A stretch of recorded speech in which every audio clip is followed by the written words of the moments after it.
Now on this diagram, although it looks similar to the previous ones, we're actually just a little bit higher, a little more cranial in the embryo.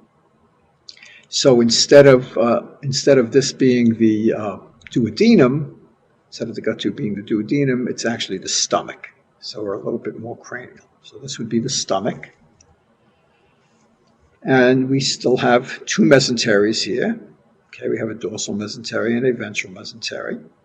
We give mesenteries of specific organs specific names sometimes, so this might be called the dorsal mesogastrium, dorsal mesentery of the stomach, dorsal mesogastrium, ventral mesogastrium.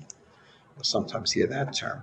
If it was a mesentery of a colon, you might hear it called mesocolon. It's just a more specific name. We see that something is happening here in the dorsal mesogastrium. Something's going on there. We need to understand what that is. And what's happening is that some of the cells of the mesentery, some of these dorsal mesentery cells, are peeling away from the mesentery. The word that's used is delaminating from the mesentery, peeling away from the mesentery, and aggregating together between the two layers of the mesentery. And they're starting to form an organ. And the organ that it's starting to form is the spleen. That's where the spleen comes from. So the spleen develops in the dorsal mesentery of the stomach. And it develops from the dorsal mesentery of the stomach. In other words, the cells that make up the spleen used to be cells of the dorsal mesentery of the stomach. So I want to drive this point home a little bit because people get confused by this. We just finished a discussion of a couple of other organs that develop in a mesentery. We talked about a liver that developed in the ventral mesentery. We talked about a pancreas that develops in two mesenteries initially and then finally in the dorsal mesentery. And now we're talking about a spleen that develops in a mesentery. But the important difference is that the liver and the gallbladder and the pancreas, which develop in mesenteries, got into the mesentery by evaginating from the gut tube. And because they evaginated from the gut tube, that means they are endodermally derived organs. They're endodermally derived organs that evaginated from the gut tube into the mesentery. The spleen did not evaginate from the gut tube. The spleen peeled off from the mesentery. So it is not an endodermal organ. It is a mesodermal organ because mesentery is mesoderm. So the spleen is a mesodermal organ. And furthermore, we can recognize that because the liver and the gallbladder and the pancreas evaginated from the gut tube, they have ducts that connect them to the gut tube. Those ducts were the evaginations. Because the spleen did not evaginate from the gut tube, it does not have a duct connecting it to the gut tube. The spleen is not part of the GI tract. It really has nothing to do with the GI tract. It just happens to be in the neighborhood, so we're talking about it now, but it's not a GI tract organ. It's part of the immune system.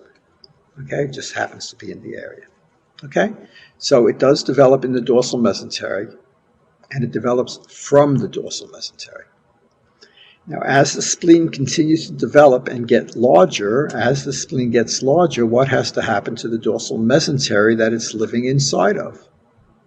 It has to spread apart, just like we talked about when we talked about the liver. So let's look at the next slide. And sure enough, we see that the spleen has gotten bigger, and the dorsal mesogastrium that it's living inside of has spread apart to accommodate it. And so if we go through the drill again, remembering that the spaces between these lines don't really exist. So if we said, is this spleen completely surrounded by peritoneum? The answer would be yes. And therefore, we would say it has to be called a peritoneal organ. And because it's being called a peritoneal organ, this peritoneum that is surrounding it has to be called visceral peritoneum of the spleen. So again, the very same line that a few minutes ago I was calling the dorsal mesentery of the stomach, or the dorsal mesogastrium, now I'm calling it the visceral peritoneum of the spleen. The line hasn't changed, but we changed the name because the rules make us change the name. And now that I have renamed that part of the mesentery to visceral peritoneum of the spleen, that leaves me two other parts of the dorsal mesogastrium here and here, and each of them will be given a name in the adult. The part that's between the spleen and the stomach will, logically enough, be called the gastrosplenic ligament. And the part that's between the spleen and the body wall, between the spleen and the parietal peritoneum, that is going to be called the splenorenal ligament. Now, that name doesn't seem to make a lot of sense. Why splenorenal? Why renal? What does the kidney have to do with this?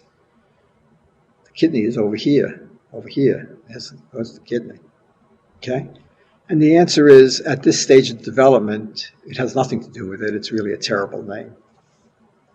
But if we wait for a while, we'll see that some things move around, and by the time we get to the adult, it will be related to the kidney, and we'll see how that happens later.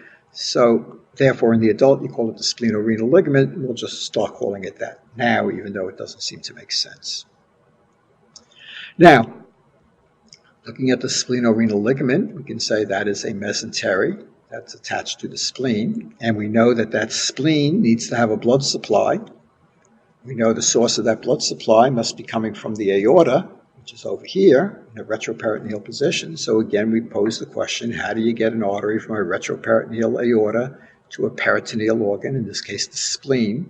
How would you get the artery from here to there? And of course the answer would be run it through the mesentery. Run it through the mesentery. And what would we call that artery that's going to the spleen? We would call it the splenic artery. So we can say that in the adult, we should anticipate seeing the splenic artery reaching the spleen by passing through the splenorenal ligament. That's exactly true. That's really important, that the splenic artery reaches the spleen by passing through the splenorenal ligament. The reason that's important, and it's a fairly common question that gets asked, because it has a tremendous surgical relevance. Because if a surgeon is confronted with a patient who has a ruptured spleen that's bleeding into the peritoneal cavity, and the surgeon needs to stop the blood flow to the spleen and is faced with a belly full of blood and can't see very much, he knows that if he can just feel for the splenorenal ligament, just pass the hand behind the spleen, feel for the splenorenal ligament, and squeeze the ligament, you know that the splenic artery will be inside the ligament. And by squeezing the splenorenal ligament, you've cut off the blood supply to the spleen and stopped the hemorrhaging from the spleen. So that becomes a really important surgical issue, knowing that the splenic artery is in the splenorenal ligament. And now we can see why that is the case. Okay? All right, so that takes care of the development of the spleen.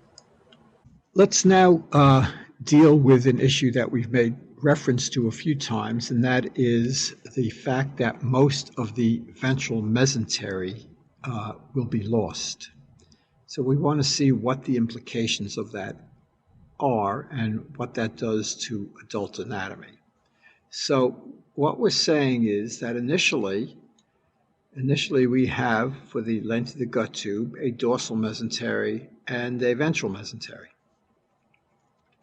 And then what we said is that from around approximately the second part of the duodenum on down, the ventral mesentery will get lost, will disappear, and that'll leave us with just a dorsal mesentery. So that means that the image would change its appearance from this to this, where we now only have a single mesentery now that we've lost the ventral mesentery. So the ventral mesentery has been lost. So what are the implications of that? Well, one obvious implication is that we now have a single peritoneal cavity. Instead of having a right and a left peritoneal cavity, we have one continuous peritoneal cavity. So that's one result of that. But the other result that's of more importance to us right now is the fact that by losing the ventral mesentery, we've given the gut tube mobility that it didn't have before. what we're saying, what I mean by that is that when we had two mesenteries, a dorsal and a ventral mesentery, and the gut tube was therefore being anchored both here and here, you really couldn't move that gut tube very far in one direction or the other. But if we get rid of one of the mesenteries, as it's here, the gut tube can now swing back and forth, pivoting around its single point of attachment, sort of like a pendulum. It can go back and forth. So we have given the gut tube mobility that it didn't have. And that's going to turn out to be a good thing. We're going to need that mobility for both some developmental issues as well as adult physiological function. Keep in mind the fact that losing a mesentery gives mobility, and that's a good thing. We still might pose the question, why is it always the ventral mesentery that we lose? Wouldn't we accomplish the same thing if we kept the ventral mesentery and got rid of the dorsal mesentery? That would also give us mobility. But of course the answer to that is, well, you can't get rid of the dorsal mesentery because that's where the blood supply is coming from, because the aorta is on the dorsal body wall. So you can't get rid of the dorsal mesentery. You can get rid of the ventral mesentery. That actually leads to another interesting question. If it's such a great idea to get rid of the ventral mesentery, why don't we get rid of all of it? And give the whole gut tube mobility. Why do we keep some of it? And the answer to that would be that maybe there is a blood vessel that has to come from the ventral side that needs to have a ventral mesentery to pass through. And can we think of a blood vessel that comes from the ventral side that would need to have a mesentery? And if we focus our thoughts to what about in the fetus, of course, the answer would be the umbilical vein. Right? The umbilical vein is coming from the ventral side through the umbilical cord. And when it enters through the ventral body wall, it needs to have a mesentery to go into. And so we need to maintain a ventral mesentery until we get down to the level where the umbilical vein comes through. Once we get down past that, we don't need any ventral mesentery beyond that, so we can get rid of the rest of the ventral mesentery. And that explains why, when we look at the adult, when we look at what is the adult remnant of the umbilical vein, which we call is the round ligament of the liver, ligamentum teres, okay, we find that that round ligament of the liver is sitting right on that free edge of the falciform ligament. We already pointed out that the falciform ligament, because it is ventral mesentery, persists for a while and then it ends, it disappears, so we have a free edge. And now we see that where it ends is right where that umbilical vein came through, so beyond that, there's no more. So that explains why we always will find the ligamentum teres, or the round ligament of the liver, sitting in that free edge, that lower free edge of the falciform ligament. So once that umbilical vein came through, we don't need any more ventral mesentery, so from there on, it disappears.